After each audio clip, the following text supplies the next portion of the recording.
G'day guys, Bud from Survive at Southwest here. Once again out and around in the bush in the southwest of Western Australia. And today I'm just going to talk to you a little bit about ways that you can help rescuers find you out in the bush. Before I do that, if you do like the content I'm putting on my channel, make sure that you hit that subscribe button so you don't miss any of my upcoming videos. I try to post a new one every week. And be sure to hit that like button as well and share my videos around. Let's get into it.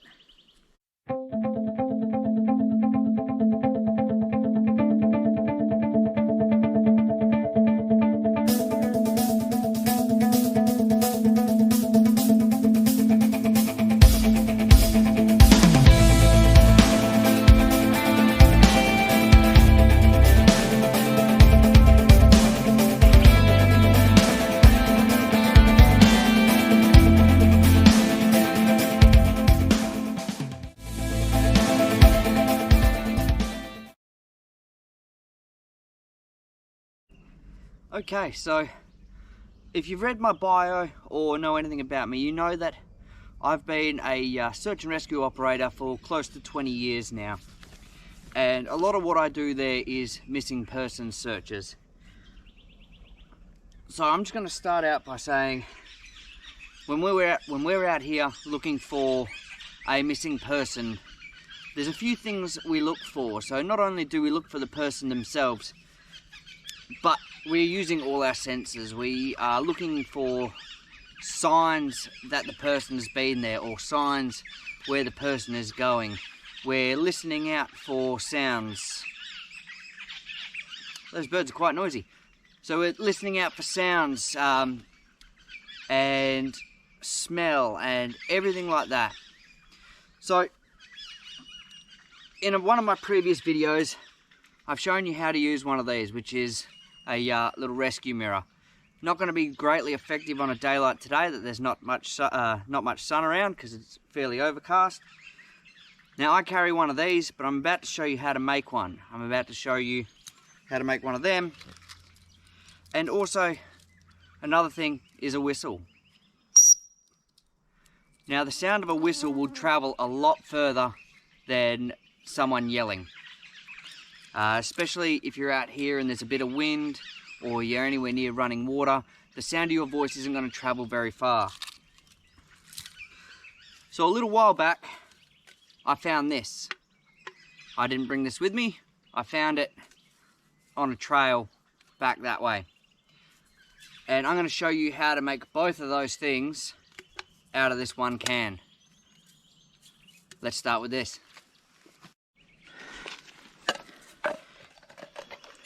So you want to start by cutting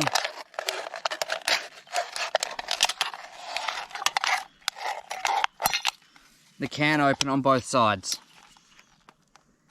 Being very careful, because the last thing you want to do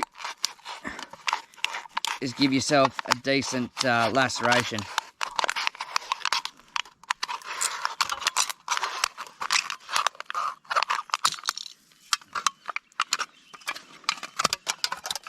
And then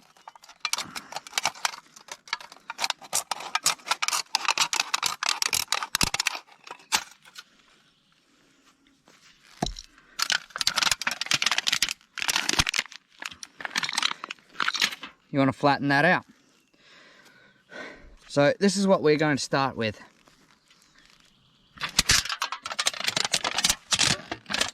A nice flat piece of shiny aluminium. I then want to square the edges of that, and one way to do that is if I don't have scissors or something like that,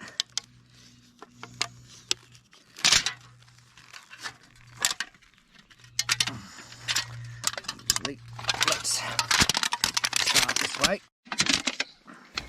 So now we're just going to flatten off the edges. So using my knife, I'm just going to push through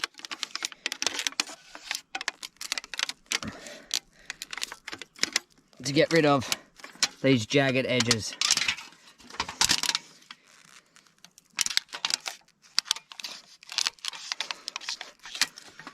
This isn't good for your knife. But if it helps you get rescued,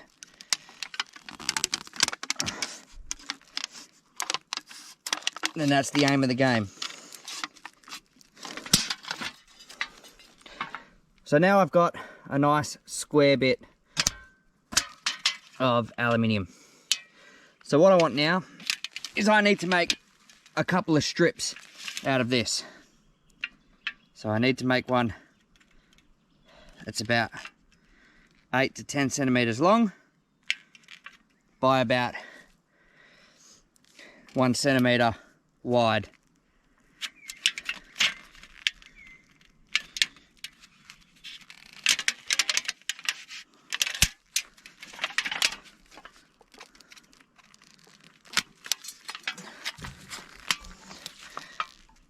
Okay, and then I need to make another one of these just shy of half that length.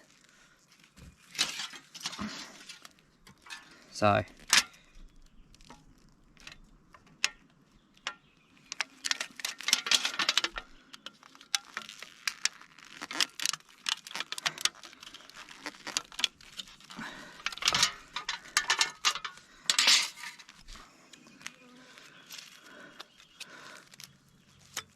what I then want to do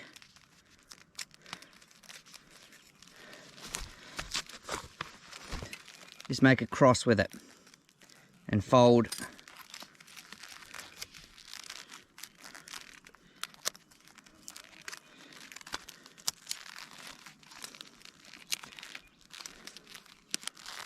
these over like that,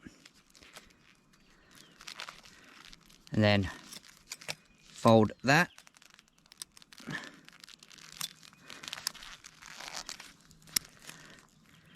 to make a bit of an L shape, and fold this one over those two folds. So now we have something that looks like that. I am just going to trim that little part off because I don't need that.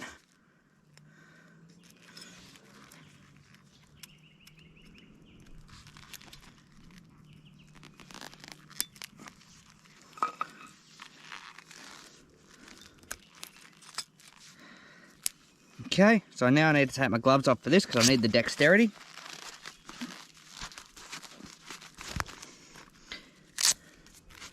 And what we're going to make is kind of like a referee whistle. So then we want to curve that up so it's like that.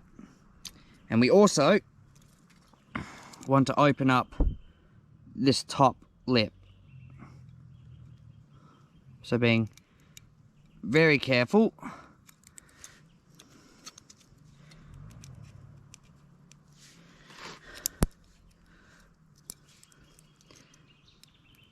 Because that there is going to be your mouthpiece.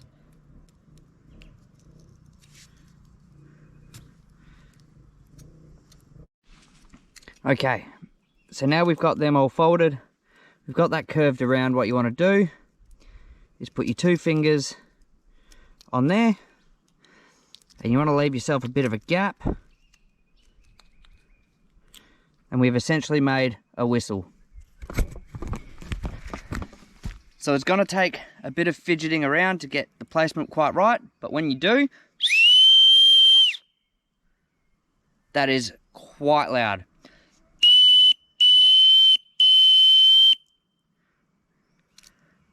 And that whistle will travel a great distance. Now that we've made a whistle, which is one way of signalling, we have this left over. So what I want to do with this is create a signal mirror, but that there's going to be a bit difficult to do. Fortunately, this is a lot easier to make. So let's start by just flattening off that. Get rid of some jagged edges there. And then this is as simple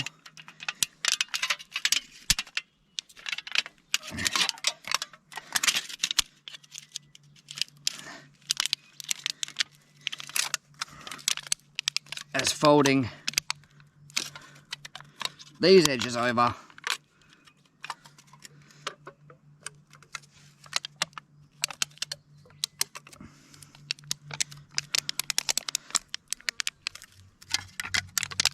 So you don't have any sharp sort of edges on there. Now you want to try and keep this as flat as possible, so even.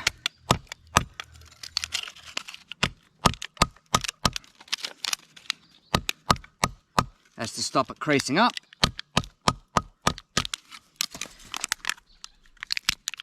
But that right there, I can use in a similar fashion to that there, and I'm not really going to cut myself on it. So that right there is two very simple, effective ways that you can use a bit of trash as a way to be able to signal rescue. You got your signal mirror and a whistle. Handy little things to know, because these two methods of attracting a rescuer's attention are very, what would you call it, very effective. The whistle will travel a lot further than your voice, and if you catch the sun with something shiny, and of course using your two fingers as a sight for it, and so what you want to shine is between there and you're shining through it, you can catch someone's attention from a great distance away. So I'm going to move on to what to do when you're on the move.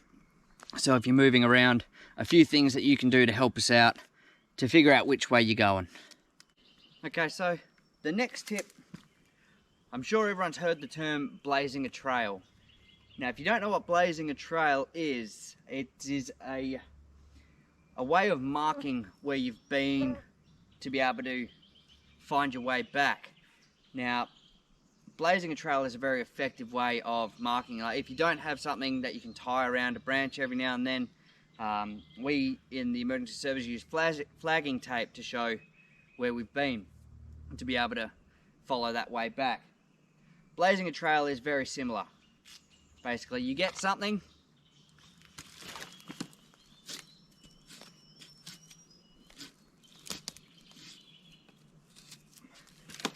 and you mark the tree. Now, blazing a trail for yourself, if you're moving one way, obviously you want to blaze the back side of the tree, so if you're coming back the other way, you can see your blazes, because if you're all on this side and you're coming back this way, you're not going to be able to see them. But if you are in a situation where you are lost, blazing a trail on both sides can both let us know that you've gone this way, and blazing a trail on the back, in case you have to backtrack, will allow you to see where you've gone. So if you've got a shelter somewhere and you're going out for a bit of a walk to see if you can find some resources, blazing a trail to be able to make it back to where you're camping is a very handy thing to do. But this we would be able to spot. We're looking for things like this, signs that you've been there, and this is quite obviously made by a sharp implement like a knife. So this would be something that we would be quite interested in if we come across this.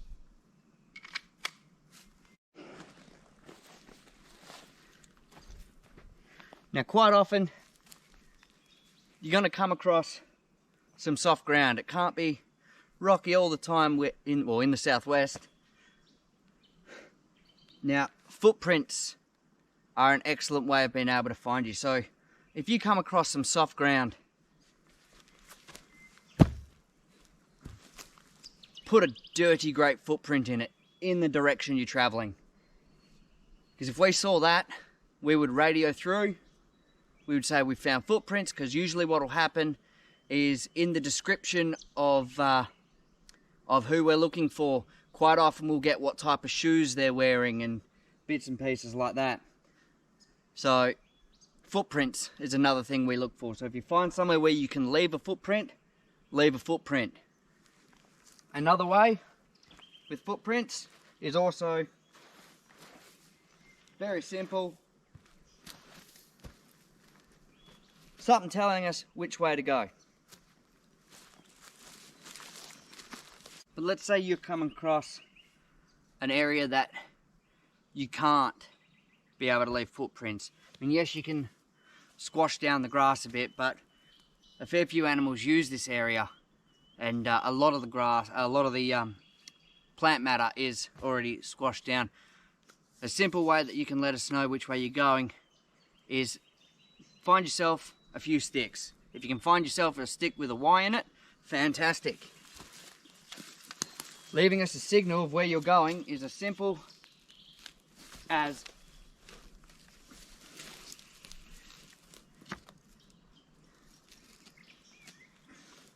this. So as a searcher, if I come across this, this is going to tell me that you went that way.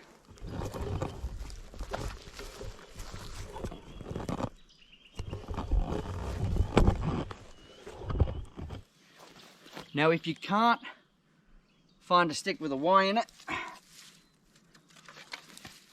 you can make do.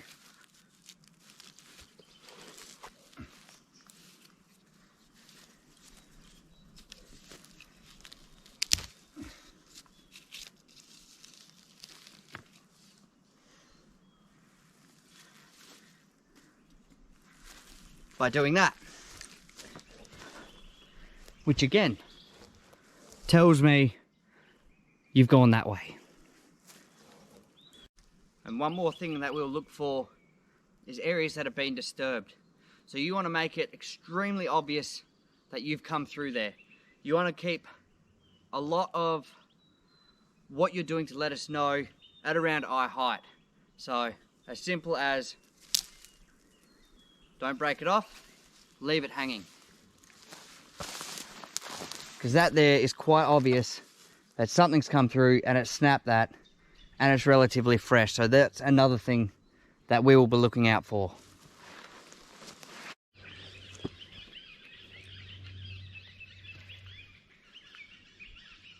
Okay, so that is a few things that you can do to help us find you if you're lost in the bush. A few other tips include well-trafficked areas, areas of highest probability. So if you find a walking trail or something like that, they're the sort of things that we're going to search first, because that's going to be what we call the area of high probability, instead of trailing through there along a path, because we can search that very quickly and then come through the bush after. And a lot of times we'll be looking for signs on those trails to see where people have gone off them. Stay out in the open. Another thing is, one tool that we have is air observers. So if you set yourself up a camp, or if you are taking a rest or something, try and find an area that's nice and open above. Set yourself up a fire. Have yourself some greenery around, so if you do hear a plane or something, you can put that green leaves and stuff on that fire to create that white plume of smoke. And another thing, same as with the whistle, make noise. You will be able to hear that whistle a lot further away than if you're yelling. So you want to make it as obvious as you can that you've been through the bush. Stomp down plants, leave footprints, and these are the things that we're going to look for. It's almost like a Hansel and Gretel situation, but with broken leaves and ways that you've let us know which way you're going. Things like the blazing and the signals, we're going to find them and we're going to follow them. So be sure to leave them so we can find you. Alright guys, so that's just a few different ways that you can let us know which way you've gone if you're lost in the bush. Obviously the best thing is to stay where you are. If you're moving around, you might walk into an area that we've already searched, and we're not going to be able to find you if we've already searched that area, because we would have crossed it off. A few other little things to remember is to stay out in the open. We will normally have helicopters or aeroplanes flying around looking for signs of where you are, so get that signal fire going. stay out in the open so we can see you, so you're not obscured by the tree line. Another thing there is make it very obvious that you've been in an area. You're not trying to hide. We want to find you, so make it obvious that you've been there. Stamp down all the grass in an area, break branches, leave those signals, blaze trails, and we will be on your heels before you know it. So once again guys, if you do like the content I am putting out there, be sure to hit that subscribe button so you don't miss a video. Leave in the comments if you want me to do something in particular and I'll see what I can do. Don't forget to hit that like button and share my videos around. Until next time, and I'll see you out there.